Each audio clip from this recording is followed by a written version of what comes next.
Culture Pastor.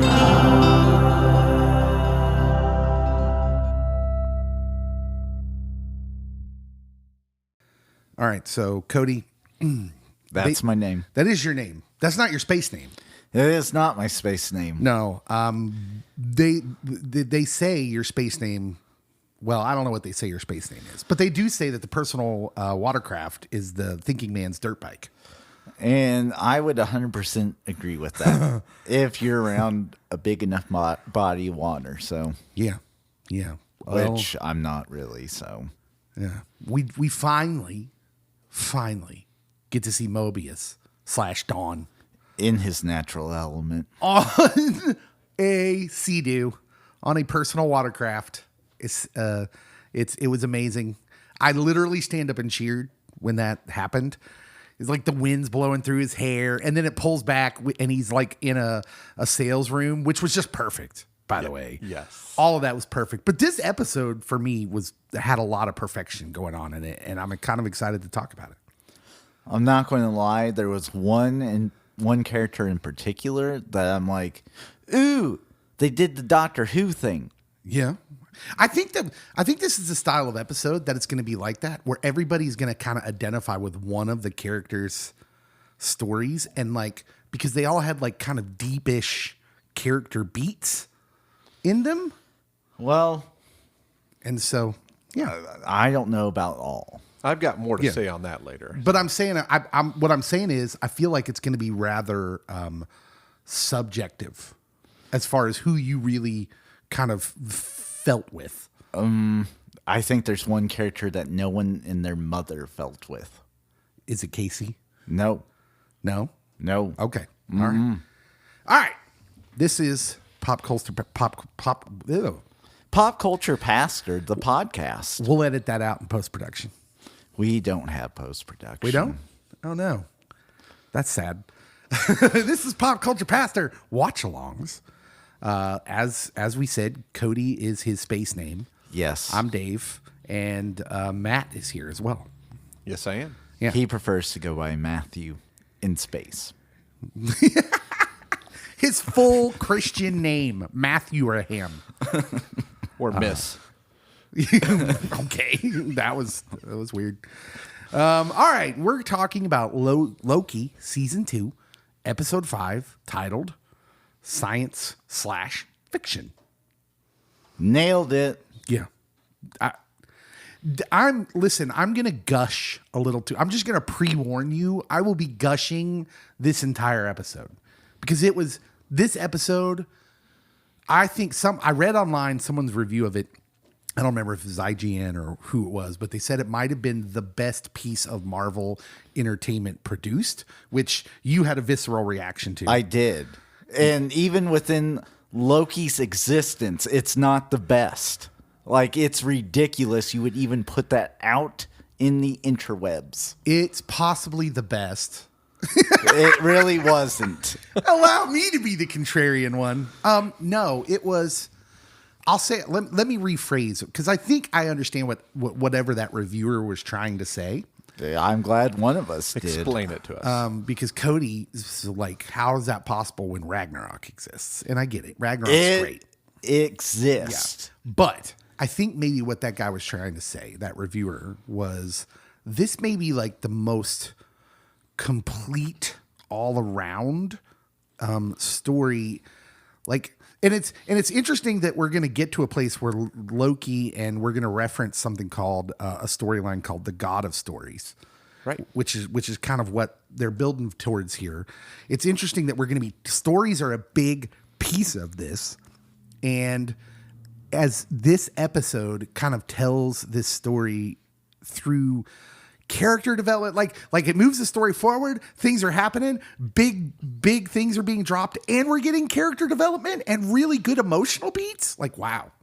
It was a pretty complete story. Not complete enough. Okay. Man. Yeah, I do have one very specific example, and if you guys rebuff it, I will be shocked. I kind of wish Scotty was here, because then he could be like, yeah, it's almost as good as Batman versus Superman. No, the Scotty. director's cut. Yeah, I know. The cut nobody else has seen. I will lend it to you. All right. So yeah, the episode's called Science Fiction. When last we let off, if you just broad thoughts. Cody, do you want to give your broad thoughts in the episodes in a few sentences?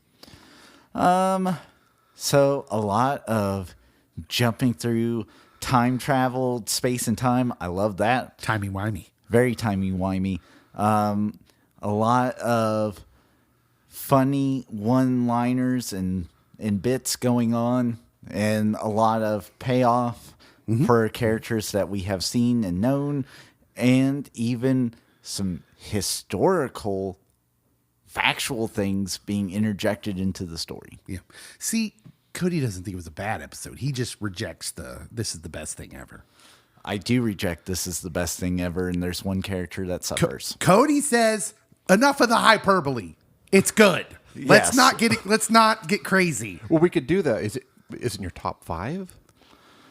I don't even think it's important to note right Yeah. now. You're I don't not even think we going to need find go there. out. I don't think we need to go there. I was just trying to pin him down. Let's because I do feel like Cody's right in this way, which is Marvel has been struggling, and I think we should just celebrate that this Loki, this show, is good. It's Yes. good. This is a return to some kind of form of like, hey, the story's important. Tell a good story. So, Matt, what did you think of the episode? Of this episode, the growth of Loki is that's the whole series, though, the whole season.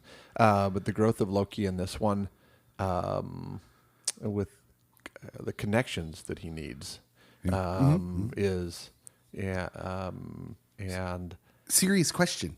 Yeah. Is Loki the most developed character in the MCU? Is he the most fleshed out character in the MCU? I have to think on that. I mean, who else is in the running? Tony Stark? No, yeah. Quick answer is yes. I think so. Is Loki the most fleshed out character? Well, living, yeah, sure. Tony's dead. We don't care about Tony no more. No. Although then there's rumors say he's back. Right. There's a talk of bringing him back, trying to reboot. This is not the regular pod, though, so we won't go there. We're not going there. My bad. Not touching it. You're fired. Okay, let's just kind of broadly go through this. We start where we left off, right? The loom explodes. There's a flash of bright light where we kind of come into the episode. First of all, the Marvel logo and the creepy music in the background was perfect. Sets up this surreal scene where Loki, the bright light subsides, and it's Loki in the TVA that is empty. And as he's kind of looking around, things start to spaghettify here and there. Very creepy. Yeah. Which, again, I told you before the pod, but I'll say it on air, that this is the moment that I thought everyone and everything is related to Reed Richards. Cody, unwilling to give up his crackpot theory of everything spaghettifying being related to Reed. I don't know. I want to go with it on this journey. I want to go with you. But yeah, Thank you. So he's in the TVA, and like the way this was done, where he's time slipping again. He kind of runs into himself, like you know, a minute and a half into the future, and all of this was really cool. And the feeling I got when I was watching this was kind of like, when you fall asleep in the afternoon on like a Sunday and you wake up and it's dark outside and you don't know, there's that like period of time when you wake up where you don't know what time it is and you're just kind of looking around. You may even get up and walk around your house a little bit. Like, I don't know what's maybe the rest of your family went off to do something without you. And you're just kind of in this weird place where it's not necessarily bad, but it's kind of surreal. I felt that in this scene. Did anyone else get that? I mean, there's definitely the surrealist vibes. Yeah. That's a really good analogy or description. Yeah, and he's kind of the way he's walking around. It's like he's trying to figure out, like, okay, what just happened? What's going on here? What day is it? I felt that. Did my family get raptured? He's time slipping. Then the episode kind of turns into OB as AD Doug, which is his on the timeline name. says it. He says it. It's you got to get the band back together. Which you literally last episode said, I hope this is not, and I quote, a get the band back together episode. Yeah, I think my fear was that a get the band back together episode is super tropey. But somehow, some way, they used that trope and still advanced the story and gave me character development. And so I'm kind of like, all right. And it was necessary. Like, you had to see him going after all these people to get, like, the ultimate scene of all of this is him in the bar with Sylvie. And we'll get to that scene, because that's a key scene. But everything, you needed to see him go through all of that, trying to get the, quote, band back together to get to the scene with Sylvie. Yeah. You wanted to say something, Matt? I was just agreeing, and I'm trying to be careful not to say too much because you're walking through this still. Yeah. And yeah. So, I mean, like, just very broadly, he starts showing up to his friends on the timeline. He shows up. Mobius is a guy named Don. We see him riding the jet ski. He's selling this sporting, the utility vehicle type things here, but mainly jet skis, of course. He's really into selling the jet skis.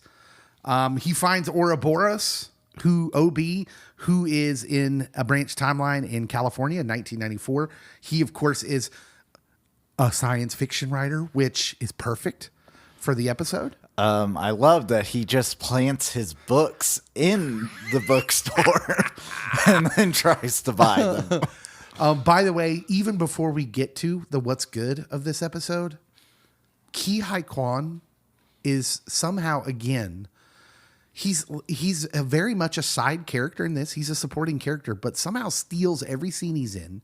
His timing is perfect.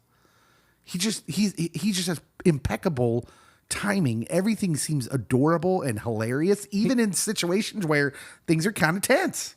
he's someone you want to love.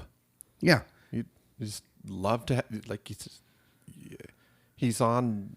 I mean, he brings back, because growing up when I did and you did, Dave, is nostalgia of just him. Yeah.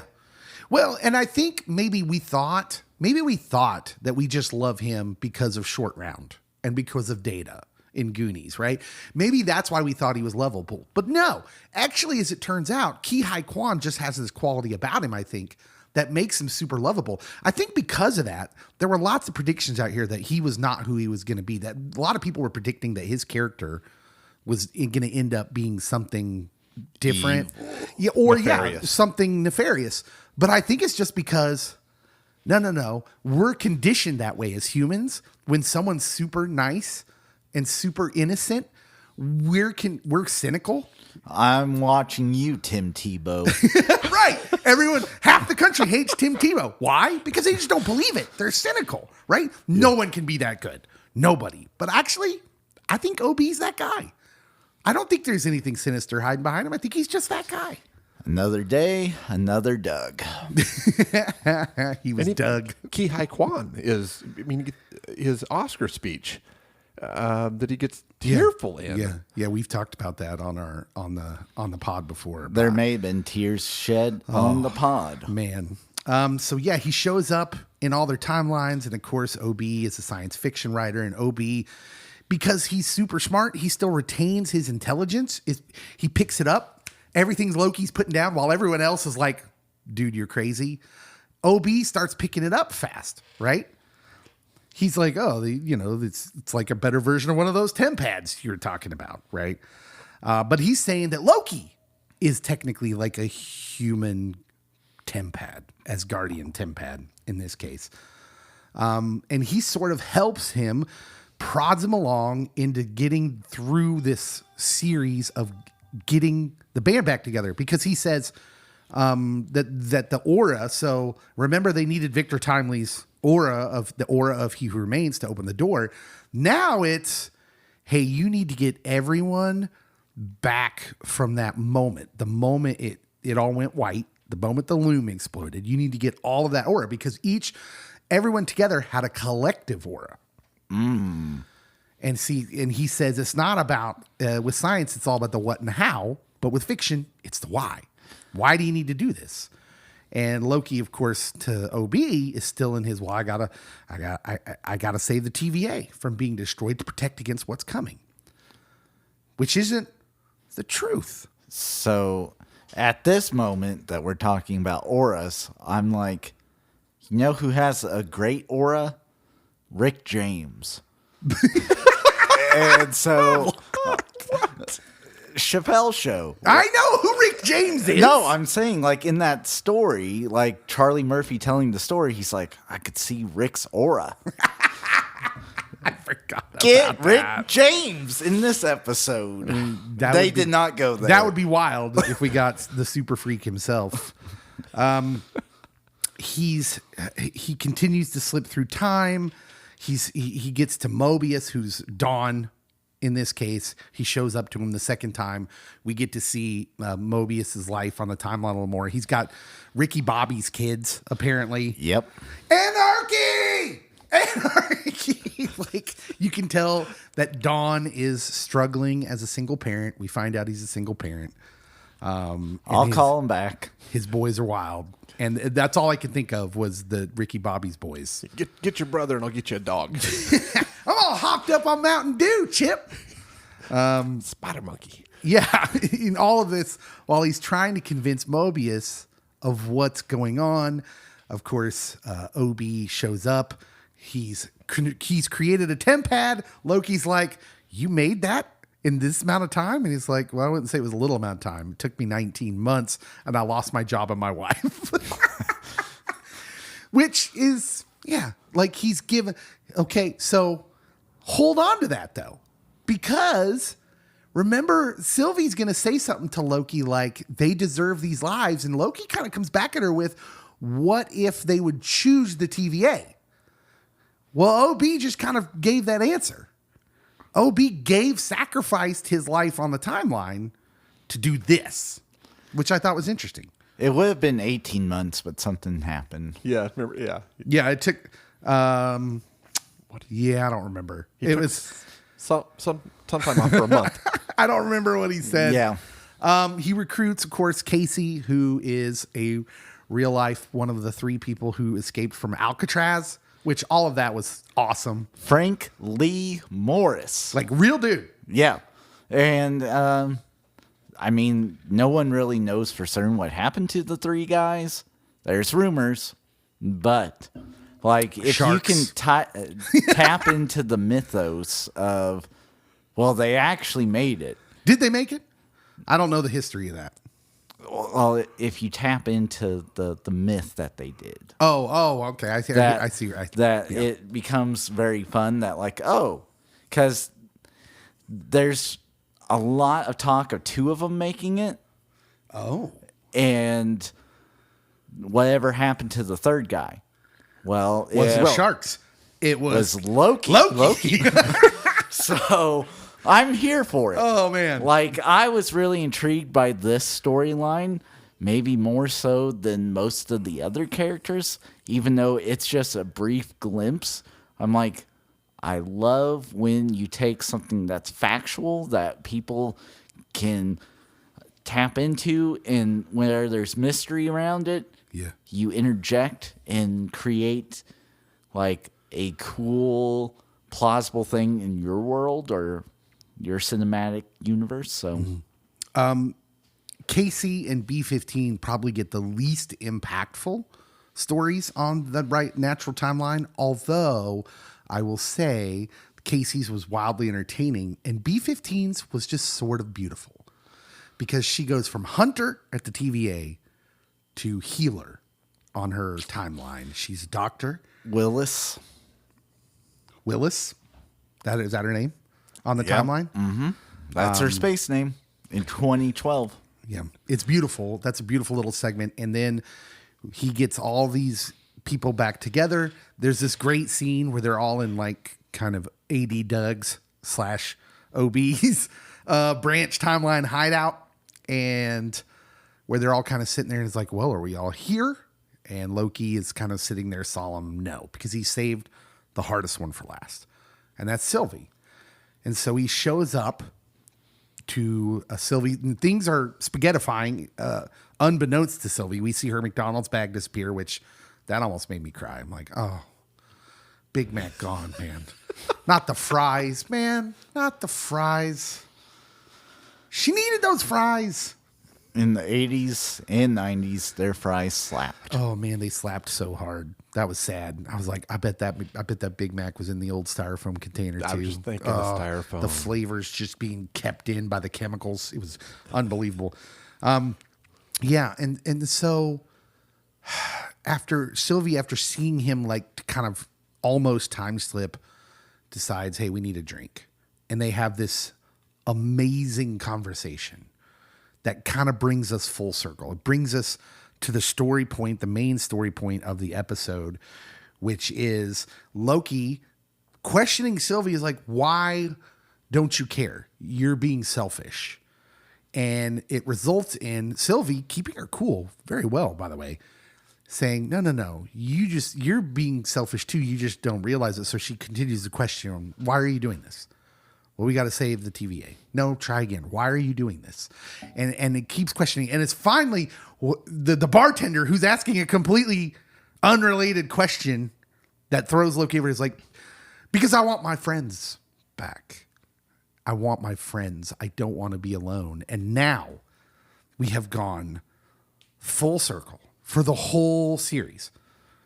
Season 1, where let's go back to the roots of Loki. Loki in the comic books, in the MCU, is an adopted child who always feels on the outside looking in, and he does bad things. And just like the real world, this is why Loki's such an intriguing character, because just like the real world, the more broken you are, the more you act out, the more you're ostracized by the community when you act out, so that you act out even more and you become the villain.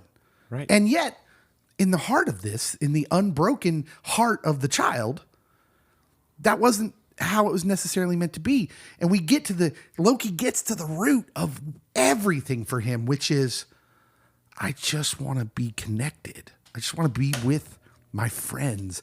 And he finally got that from the TVA, right? It was Mobius in the TVA, where it's not lost on me that when he's time slipping, he ends up at the time theater, which we really haven't seen since season 1, which is kind of where he had his emotional breakthrough with Mobius, where he's seeing himself die, like the other him die by the hands of Thanos. He's seeing his mom, and he has that kind of emotional beat in season 1. And I'm like, yeah, this is amazing. What'd you guys think of that? I mean, so the scenes between him and Sylvie definitely were very impactful and probably the most important in the episode. I will say that it continues to flesh out Loki's character and you get the real motives, which answers the question that OB asked towards the beginning of the episode. We got to figure out the why. The why was really the who. And so not the band, but the people, the friends. Yeah. He says, oh, go ahead, Matt. No, I was going to say in this, Loki is always the villain and always loses. Over and over in the comic books, they talk about, and the whole point of him becoming the god of stories is that he's just tired of being the villain, tired of losing, and he wants to write his own story. And it goes back to what you were saying is, you used kids that act out. They want to write their own story. They don't want to do these things.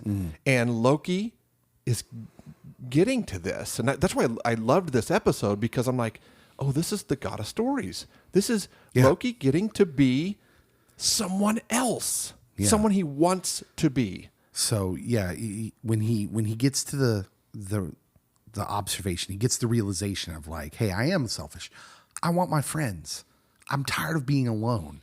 That's the story of Loki. He's a loner because of the things we've talked about. And Sylvie, at the time, in that moment, Sylvie says, see, we're both selfish.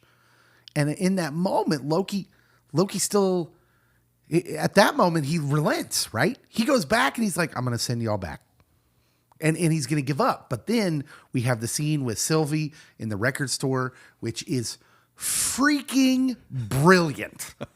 Like, just a great scene. Sylvie realizes, of course, things start spaghettifying to the sound of Velvet Underground. And everything starts spaghettifying. And Sylvie shows up and says, no, this isn't going to work. We got to do something. And that's when, we get into the God of Stories, Loki, right? This is real comic book storyline from, 2014-ish, I think. Yep. Where it's a variant Loki who is sort of the guy controlling all the narratives. And this is huge. It'll come up later in my crackpot theories. And we get him realizing that the time slipping is just something he's doing that he can't really control. Remember, he thought it was happening to him. And he gets to the realization that, like, no, this is something I can do. And at the very end of the episode, he hears the voice of Sylvie, a la season 1, say, we're Lokis. We lose. That's what we do. So there, he hears all these voices as he's slipping through time. And he slips right to the point where right before Victor Timely is going to get spaghettified and the loom's going to explode. And then credits. And we'll get there. I'm going to shut down the story talk now and just say, let's go into what's good. Cody, what was good for you? Velvet Underground. Yes. Can we talk about that scene? Oh, sweet nothing. Do it. The record store owner. That dude, he held his own in the scene, like talking about what this record would do for Sylvie. And I'm like, I love this. And Matt's phone goes off. Yes. You're fired. But yeah, so I mean, that scene was amazing. And so she's decompressing after this really heavy talk with Loki. And I think that she feels bad for how it went, that there's some regret, there's some remorse, but she feels that she's justified for what she did. And then, like, oh, the world is collapsing around me. Yeah. Which, it's interesting that this is the last single, or one of the last singles for the Velvet Underground before they disbanded, which is what she had just told Loki to do, which was disband the band getting nice back catch. together. I didn't So, know Yeah, that. nice catch. That's awesome. That scene, somewhere in the middle of that scene, I was like, oh, we don't deserve this. This is amazing. Like, name another scene in Marvel history that goes without dialogue for the most part that is that effective. I mean, I'm biased. That's not bombastic. That's not okay. An I was going to scene. say, because Thor Ragnarok, you get Led Zeppelin coming on, and it's like, this is the Thor we have been waiting for. I will say the use of music in this series has been fantastic, and its only rivals in the MCU are mainly Taika Waititi stuff And James Gunn. Oh yeah, of course, Guardians of the Galaxy. But yeah, my first thoughts, because it's Loki, because I think Thor right away, are the music in Thor Ragnarok with the Zeppelin, and then of course of all the bad things I will say about Thor: Love and Thunder, It was amazing. the usage of Guns N' Roses, and especially the scene with the kids and the usage of November Rain was fantastic, and one of the best usages of music in a scene in the MCU, in my opinion. Take that, haters. Yeah. So in Guardians of the Galaxy and James Gunn, of course, but this scene goes right up in there in the pantheon. Just an amazing scene. Yeah. Anything? What else good? Anything else? Again, I really liked what they did with Casey. Like, make one of the characters like someone that we can actually be like, oh, like this is a historical event. Like, now there's like ramifications for this person being out of our timeline. Yeah, and he's the biggest departure as far as what we've seen from a character of all of them. Mm-hmm. Like all the other ones, maybe we saw little signs of who they could be before, but Casey's completely off the radar. / I love that Dawn keeps trying to correct Loki with, you mean ATV? Yes. We have ATVs, bro. Matt, what's good for you in the episode? Good for me. When we get Obi talking about science is the what and the how, but the fiction's the why. And when we come around to the no, who is most important, and that's what solidifies that connections are most important, not being alone, and Loki controls his powers. These new powers of I can maneuver through space and time. Yeah. Yeah. And we're very surface right now. I don't think you're meant as the viewer. Of course, people that are familiar with comic books immediately God of Stories. Like they immediately jump to that because that's clearly what they're drawing from. I think Feige's end game is pun intended, is to draw from a combination of God of Stories and Avenger Prime, the Avenger Prime Loki story. I think he's going to use a combo of that, but clearly they're drawing from that. But as we're still leaping a little bit because he doesn't have control of that. We just get that last scene, the last cut scene at the end where he leaps back to the time that he needs to go back to presumably change the narrative. All right. Anything else? Good. Is that all you got? Most of the episode. Yeah. It was a great episode. Yeah, I've kind of interjected my what's good for the most part in between all this. The Sylvie scene in the record store is phenomenal. The work by the actors, which I feel like we've said every episode of this watch along, is just so good. The acting ensemble of all these actors makes it. You can try and tell a story like this with the emotional beats like this, but it only is as good as the directing and the acting, right? And that has all been fantastic. And this episode was great, great, great. And I was on the edge of my seat the whole episode while also like almost being moved to emotional bouts several times in the episode. And so, yeah, it was all good for me. Is there anything you guys would like to say that wasn't so good? Yes. Oh, all right. I've been waiting. Okay. Because I cede the floor to Cody. Where you had seen beauty, I had seen lack of character development. Hold on. Do you want me to run your theme music? It's contrarian time. Thank you. No, I mean, like, everyone gets at least a little something. And I mean a little something. B-15 got junk. Garbage is what she was given. We spend the least amount of time with B-15, for sure. Like, the only thing you get is this throwaway line of, like, don't climb trees. Well, okay. Branches on trees. Yeah, I mean... I saw it. You didn't think we'd notice. We did. It was... I'm like, she's a great actress. Why are you not, like, fleshing out her character a little bit? When they all get spaghettified, there just before he leaps back, her in particular almost brought me to tears. And where she's kind of like, is this like, you figure she's about to say the end and she spaghettifies and her face. Oh, I almost melted. I'm like, how do you like develop Don's character so much and his boys? And you have AD Doug, and then Frank Lee Morris gets a couple of visits on the Rock and off the Rock, and yet we don't get to see the good work of the Doctor turned Hunter. I hear you. I mean, basically that episode could have been an hour and a half, and I'd have been pleased. I would have liked all the time, but we don't have time. In the words of Jack Bauer, we're running out of time. But yeah, no, that was my complaint was you don't utilize one of your best actors, actresses, thespians. Okay. All right. Anything you'd like to point out? Not so good, or are you good? I'm with him though.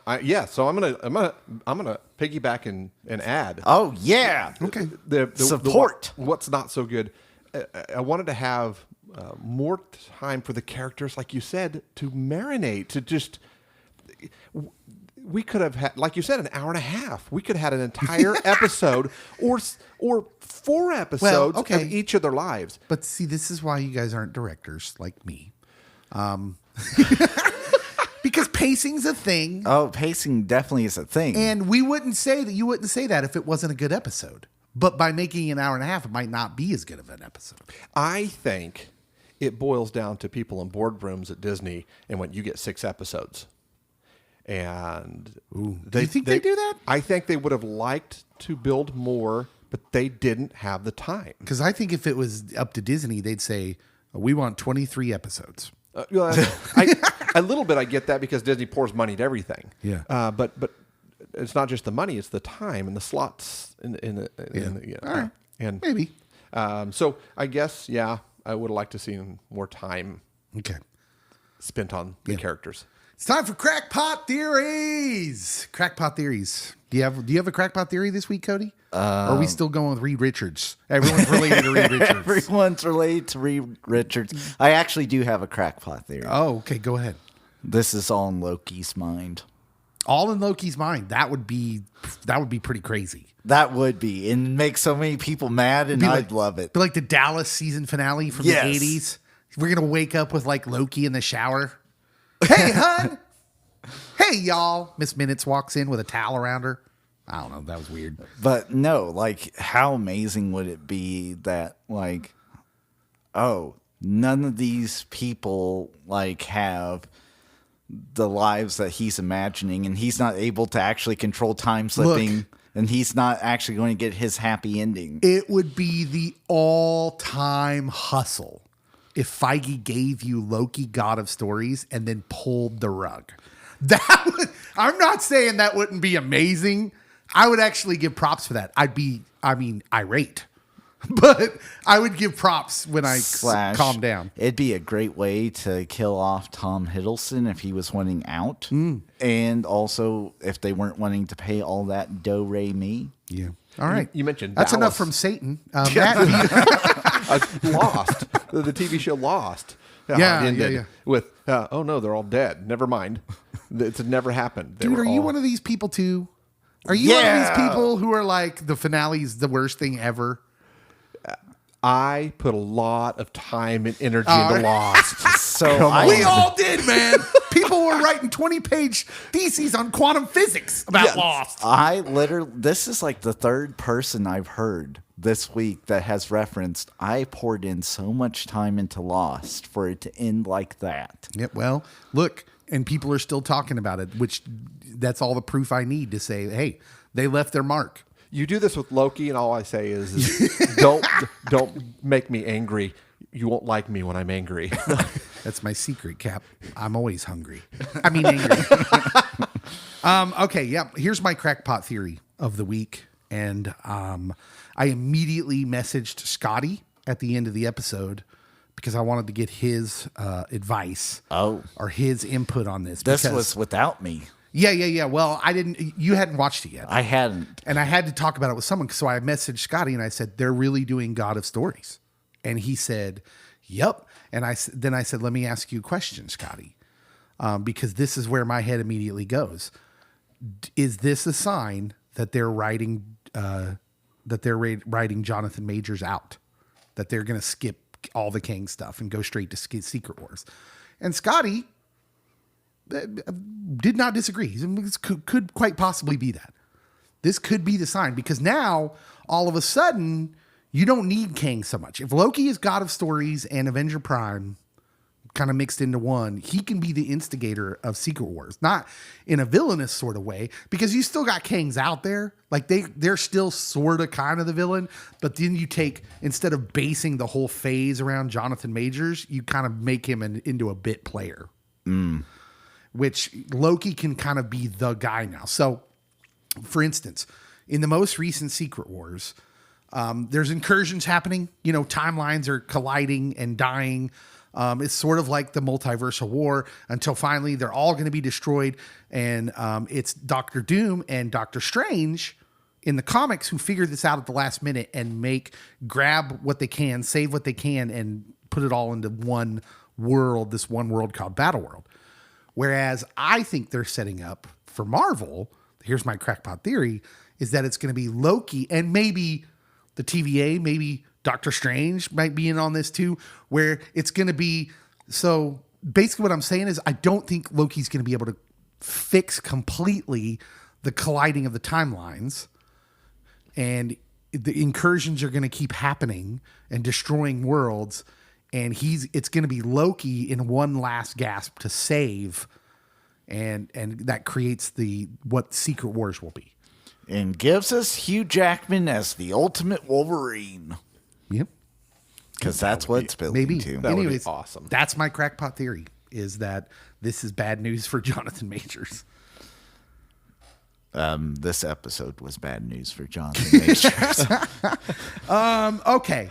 Who's the winner of this episode?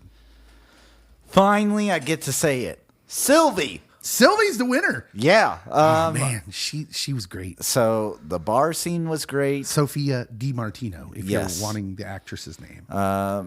The record store scene was great. Her being like, no, we got to keep the band together. Forget what I said earlier. Was great. And then, yeah. So where I had been frustrated with what seemed to be a lack of character development and growth for her, they finally showed some growth, and they showed her logic and her questions. And then it's like, oh no, we do actually have to get the TVA and the band back together. Yeah. I was being a jabroni the whole time. Mm-hmm. Her words, not mine. But yes, so winner, chicken dinner. Matt, who's the winner of the episode?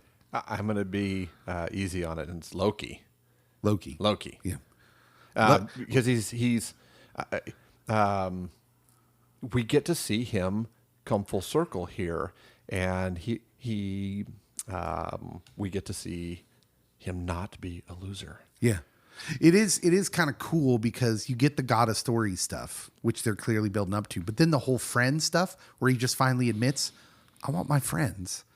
I'm tired of being alone. That's so like Avenger Prime stuff, like where he's going to go collect Avengers from different timelines. He's going to save them as like the chosen people of their timeline to try and be like the multiversal Avengers, I guess.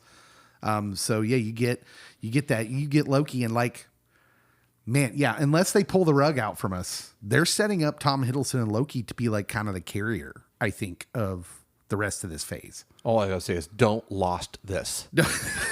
Lost it.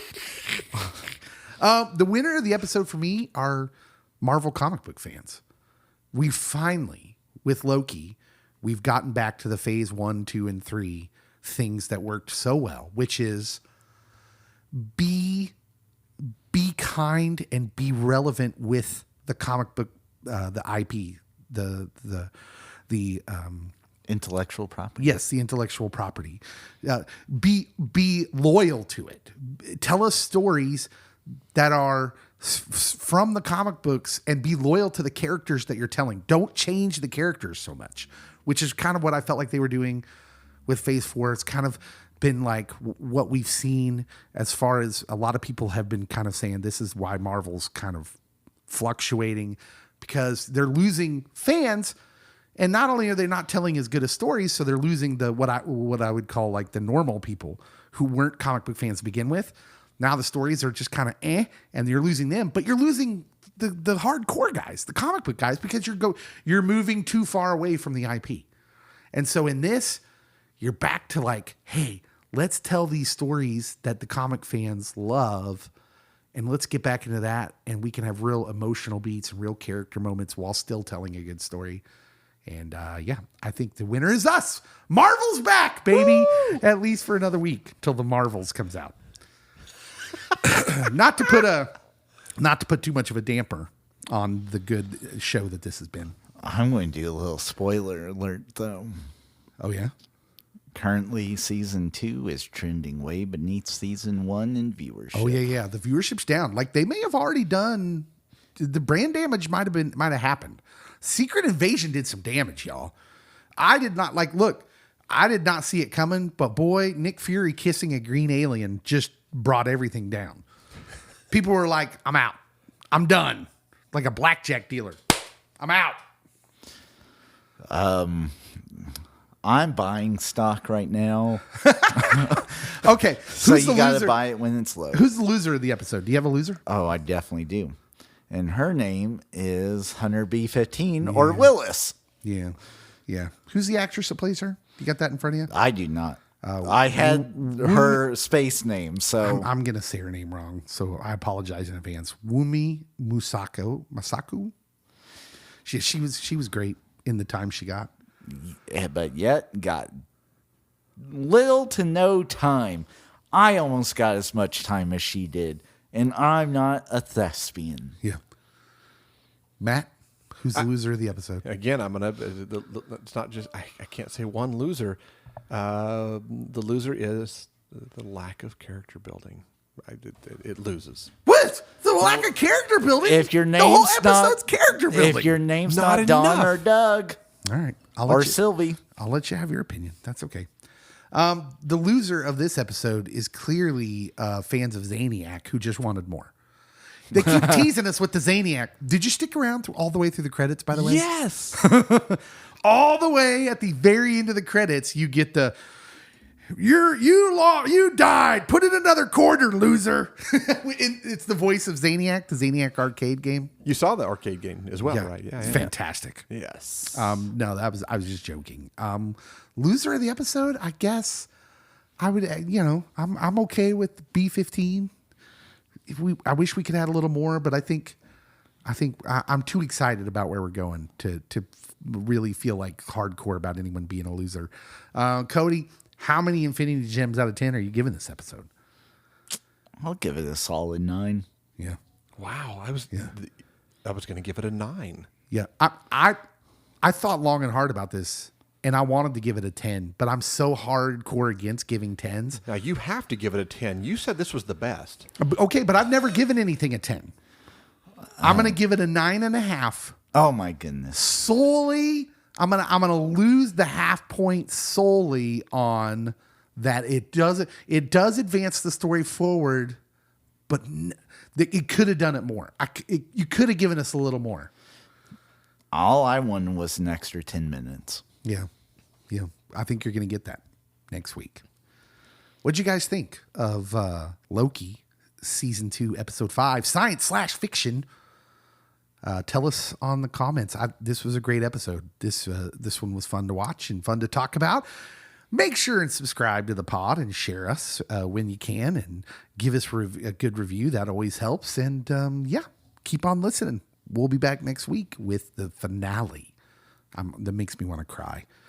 The finale of Loki season 2. We'll see you then.